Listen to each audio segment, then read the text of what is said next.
Welcome to Attleboro Update. Residents headed to the polls last Tuesday to vote in a preliminary election for Ward 3 City Council.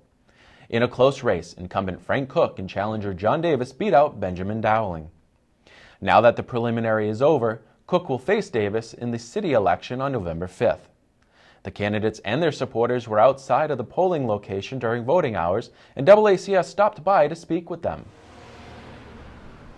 This is the first time I've been involved in a primary in any of the races that I've been involved in at this point, and to me this is analogous to the baseball playoffs. It's a play-in. The top two out of the three of us will advance to the election in November.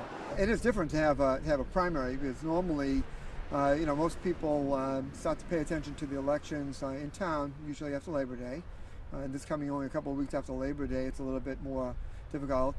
With this being the only race in town on this particular day, it's been very difficult to generate a lot of interest. A lot of people, as I went door to door, didn't even know that there was a primary at all in the city even. So it's been a little bit different. Normally when we're in November, you have time to do different things in terms of the way that you run your campaign.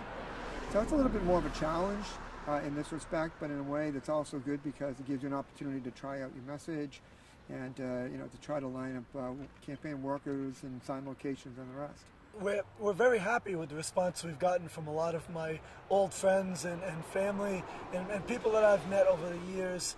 The turnout naturally is a little bit less than ideally we would like, but that's par for the course with a preliminary.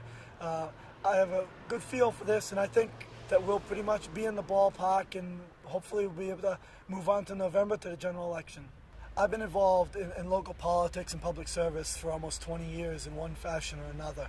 And when we moved to Lindsay Street, where my wife grew up 3 years ago, a lot of my neighbors started encouraging me to run for public office again.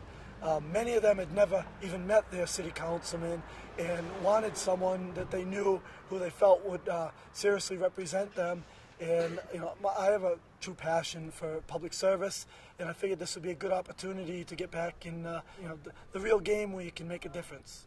Well, I'm running for Ward 3 City Council because I'm on the planning board now, and I really enjoy my involvement in city government through the planning board, and I'd like to expand my level of involvement with city government, and I think that this is a great way to do that.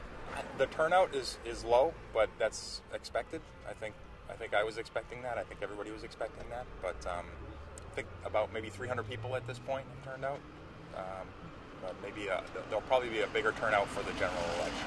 I mean, I've seen people who I spoke to and encouraged to come out.